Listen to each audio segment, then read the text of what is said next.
How do you think he'll do at cruiserweight or heavyweight? I think he'll do fine.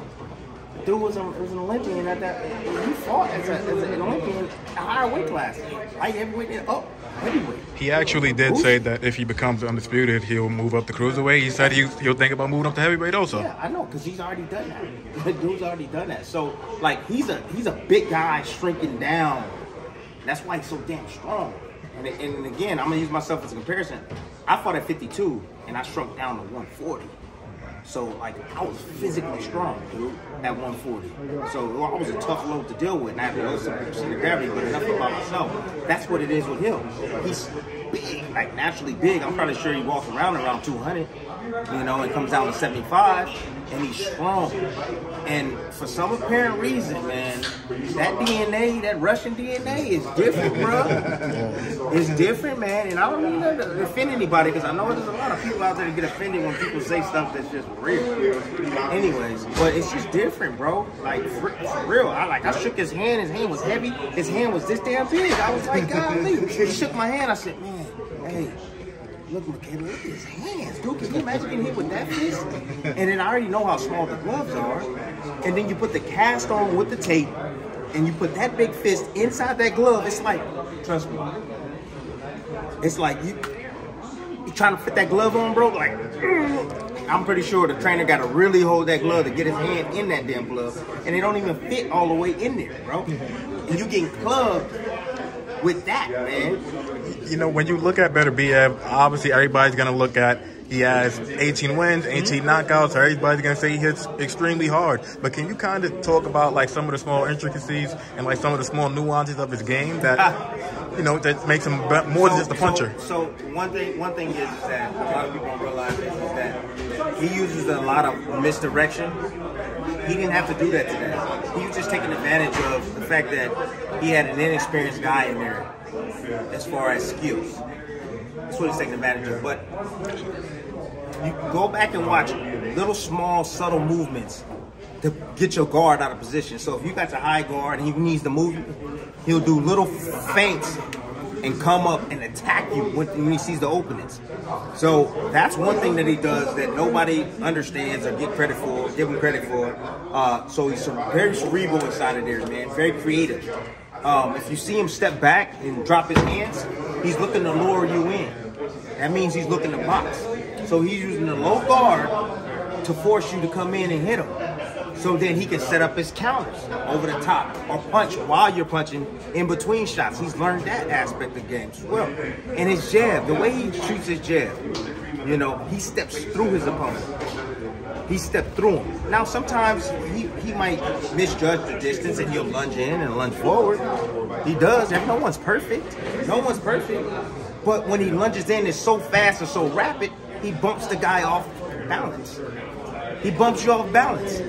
Then when he gets in the inside, he's mauling you. He's mauling you in the inside, getting control. And then when he's punching, he's not loading up. It's just doom, doom, doom, doom, just short, quick, accurate shots in the inside, man. Tough to deal with because you don't have a guy that's loading up. So it's hard to really see those shots coming, bro. You know? So, and then I hear all this low, oh, he squares up, he squares up. Yeah, he does square up. He's cornering you. He's cornering you. That's what he's doing. He understands exactly what he's doing. Looked like a bully tonight. The feints. Ball is another guy who kind of uses feints a lot with his feet. But see, the feints will create hesitation in someone's game. So the feints, what that does is it throws off your rhythm. You know, when you see guys using the jab, yeah, that doesn't throw off your rhythm. You hit with the jab, damn, I got to reset. All right, got to think of something else. But then with the feints, the same thing. You throw a feint, the guy react to it. He's like, oh, okay, all right, something's coming. He's anticipating something. But you're able to, he has to reevaluate everything when you throw feints. So it's a good thing to use against a guy like him. You got to keep him off balance, man. You have to keep him picking up his feet. Because if you stand right there in front of him, oh, good night. Good night, dog.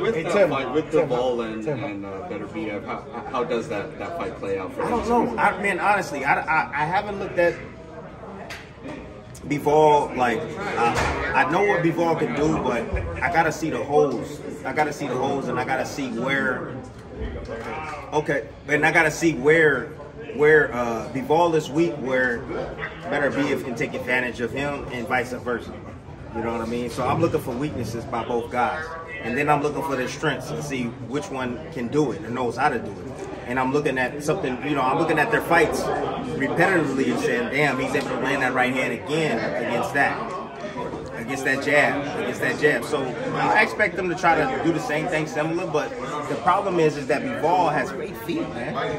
Great feet. And then he stays close enough to be able to counter you too. So that's the difference, man. You got to keep that guy honest. And Bivol Bivol won't throw with power, you know. He'll maintain his business. He'll maintain his distance, just as he did with Canelo. And that's what you got to do. You get a guy defensive, especially a guy like Beterbiev, and he uses that high guard. And if you can bring that pelvic forward like this, you got him. He's out of peak. What are you gonna do? What are you gonna do? What is he gonna do, bro? That's the perfect segue. We all know that Canelo lost to Bivol, but can you see in a world where Canelo fights Beterbiev and he actually picks up that win, or do you think Beterbiev is just too much? Canelo versus Beterbiev. I gotta see. If Canelo gotta fight Triple G. That's who we gotta fight. You know, so I'm expecting a better Canelo this time around. I'm pretty sure he learned, like, okay, your two strategies that you normally use, that joint didn't work against Bivol. It didn't work. Yeah, that walk you down high guard, entice you, beat you on the shoulder, all that shit didn't work. And then the stay on the ropes and play rope-a-dope and try to, you know, bait you in so you can land a big shot. That didn't work. Canelo got to get back moving his feet, man. He got to get back on that bike, moving here, moving there, subtle movement, bro. He got to get back to his craft. He got too comfortable knocking guys out, bro. I know you got to go, so this will be my last thing. But I'd love to know how a matchup between Beterbiev and Andre Ward would have played out. I don't know, bro. I don't know. I don't even want to fathom that, bro. I don't. Gotcha. Andre Ward is retired. I want to leave him retired. Right. Leave my brother alone. Don't even want to talk about that. I respect it. I respect it. At the end of the day, Haney's performance against Campbell. oh, it was fantastic. You didn't hear the call?